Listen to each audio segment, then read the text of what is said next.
Imagine a future where Earth is dying, and survival depends on becoming something more than human. Would you be willing to sacrifice yourself for humanity?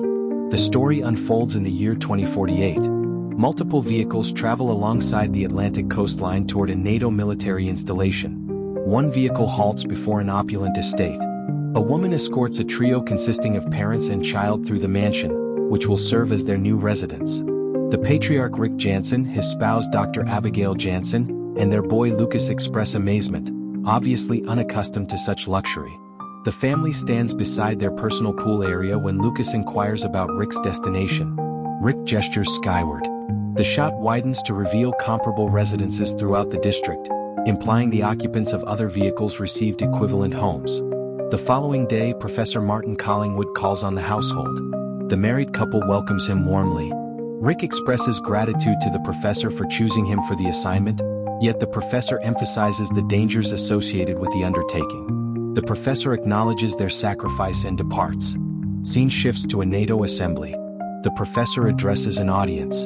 In 2048, Earth's natural reserves have reached depletion. Populations clash over remaining resources, with international conflicts widespread.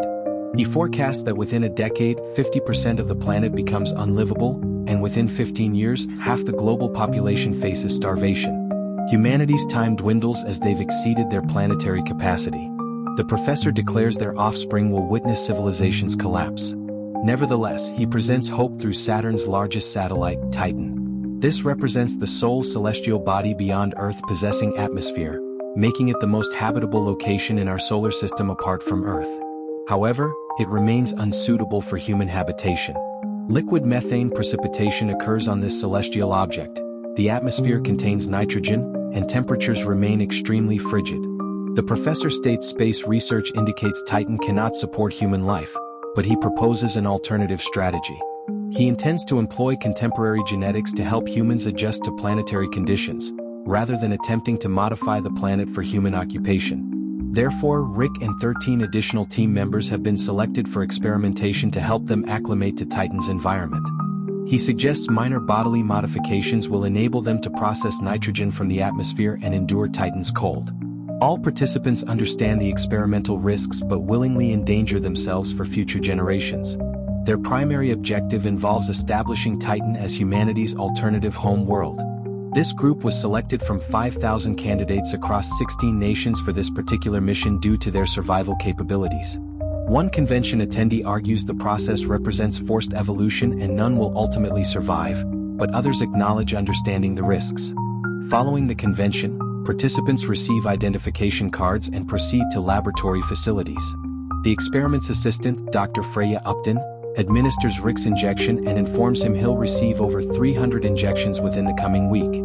These injections train them to metabolize nitrogen rather than oxygen for energy, since Titan's oxygen levels reach only 5% compared to Earth's 20%. Scene returns to their estates, where all 14 volunteers and families received luxurious neighboring homes, prompting Abigail to host a weekend barbecue gathering. They dance, feast, and drink collectively. This marks their final opportunity to consume alcohol, so they celebrate. Abigail becomes intoxicated after the festivities, requiring Rick's assistance reaching their bedroom. However, he begins coughing violently. Abigail aids him, discovering he's burning with fever. She provides medication and helps him to bed.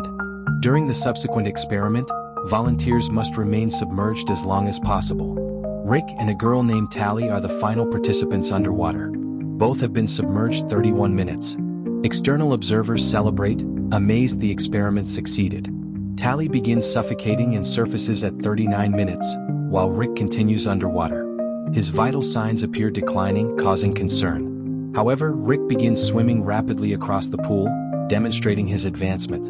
Everyone applauds enthusiastically as he remains underwater 42 minutes.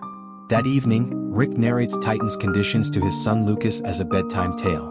The child feels excited knowing his father will inhabit another world soon. Rick then joins his wife in their pool, where she observes prominent veins across his back. She attributes this to injection side effects but worries about him. As weeks pass, Abigail and Rayanne, another volunteer's wife, develop friendship. Rayanne reveals she opposed her husband's participation, but he ignores her opinions. Rick undergoes surgery that day. Abigail, being medical professional, studies the provided manual detailing Rick's required procedures. She confirms all procedures appear safe, providing relief. At night, she awakens to find Rick absent from their bed. She discovers him in the kitchen applying ice to his body. He explains he was overheating in bed. Abigail brings an ice bucket and Rick plunges his hands inside. He asks his wife to do likewise, but she withdraws her hands, unable to tolerate the cold. Rick then reveals he cannot sense any cold. He has adjusted to survive Titan's frigid temperatures. In one experiment, participants swim underwater while the area fills with methane gas, simulating Titan conditions. Next, they run around a field as long as possible while breathing methane and nitrogen. They repeat this exercise for multiple days. The group occupies the locker room when Rick notices significant hair loss. Tally investigates and pulls out a clump of hair from his scalp. Suddenly, one female volunteer vomits blood and collapses on the floor struggling. Others attempt assistance and summon officials. Dr. Freya tries helping her, but she dies before receiving aid. The group feels shocked as the experiment's brutal reality emerges. That evening, everyone gathers at Rick's residence again discussing the incident. Abigail observes all volunteers' veins becoming prominent momentarily before disappearing, though no one else notices. Rayanne and her husband are outside in the pool. Her husband has been panicking due to the death. As others converse, he strikes Rayanne's face and loses control. Others intervene to help the woman and restrain the man. His mind has been struggling with the experimental effects. The next day, Dr. Freya visits Rick's home to check his vital signs. She claims the deceased girl had kidney stones that interfered with experiments, causing her death. At night, Rick cannot stop vomiting blood. Abigail collects a sample for personal investigation. While securing doors, she notices a blinking light in the walls, realizing they're under surveillance. Rick is in the swimming pool when his skin begins peeling off and floating. Later during sleep, Abigail sees Rick's back has also peeled. Abigail brings the sample to the laboratory the following morning, discovering it contains several compounds the manual never mentioned. The lab performs eye surgery on Rick that day. This procedure allows him to see in darkness. He returns home after surgery but must be rushed back to the hospital when his eyes bleed uncontrollably. Abigail confronts the professor, accusing him of withholding complete procedure information.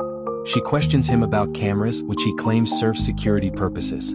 He dismisses her and sends her home. Upon arriving home, she sees large military trucks approaching Rayanne's residence.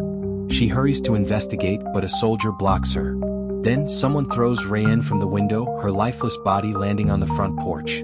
Rayanne's husband has become completely unhinged due to the experiments. One night, Abigail takes Rick's access card and infiltrates the facility. She locates the volunteers' medical records and discovers the deceased girl never had kidney stones. The professor and team meet with NASA. The professor faces criticism for conducting forced evolutionary experimentation without adequate evidence or ethical justification. He's threatened with operation termination. When the professor visits Rick at home, he tells Abigail he actually doesn't know the experimental effects yet, but they cannot reverse course now. The subjects will transform into a new human species called Homo titanians, differing from Homo sapiens, but since everyone evolves differently, they cannot predict Rick's final transformation after complete experimentation. Later, Rick removes his eye bandages and marvels at seeing everything around him, even in darkness. His vision has evolved. The following day, they perform crucial surgery on subjects, but all perish except Rick and Tally. Now, humanity's future depends on these two. Abigail is brought to the facility after surgery, stunned to see her husband transformed into an entirely different creature. Yet it's clear he still recognizes them. They have completely become Homo titanians. They can hear humans speaking but cannot respond because they communicate through low frequencies undetectable by normal human hearing. Rick returns home that night and accidentally strikes Abigail. He's later swimming when a loud crash occurs outside. Tally has come visiting. With her, several guards also approach the residence. It's revealed she has murdered her husband. Soldiers sedate Tally and attempt capturing Rick too, but he easily eliminates them all with his newfound strength. He only stops when Abigail pleads with him. Officials then transport him to the facility and confine him in a glass enclosure. Rick is now prepared for Titan deployment, but his emotional connection with Abigail and Lucas prevents him from proceeding, so the professor requests Abigail inject him with a compound erasing his memories. Abigail complies and administers the injection. Rick shakes his head, indicating he doesn't want to forget her. Abigail exits the cell, takes Lucas and Dr. Freya, and flees as it's revealed she gave him a different compound to aid his escape. Rick feigns unconsciousness and kills a soldier. Others become alerted, but his enhanced abilities help him escape effortlessly. Rick meets his wife and son in one laboratory but is quickly encircled by soldiers. The professor explains to Abigail that Rick's evolution is permanent, and he cannot return to human form now. His only survival option is traveling to Titan. Seeing she has completely lost her original husband, Abigail finally consents to let him depart, for humanity's sake and survival. In the following scene we see them aboard an aircraft. Rick lies in a body bag being transported for Titan deployment. Scene cuts to several months later. The professor has been arrested for employing unethical methods. Abigail and Freya have assumed control of the Titan II facility. Lucas calls his mother outside to observe the clear night sky. Somewhere distant in the galaxy, we see Rick standing on Titan's mountains. He has fully adapted to its environment. He extends his webbed arms and soars through its sky. And that's where the story ends. This story reminds us that survival often comes at a cost, and sometimes the pursuit of evolution can blur the line between progress and sacrifice.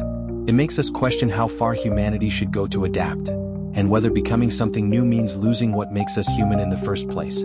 I give The Titan 2018 a 6.5 out of 10. The premise is fascinating, and it raises some powerful questions about science and ethics. However, the execution feels uneven at times, with moments that don't fully live up to the film's potential.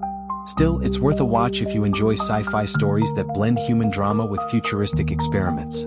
If you enjoyed this recap, don't forget to like, subscribe, and share your thoughts in the comments. Would you sacrifice your humanity to survive on another planet?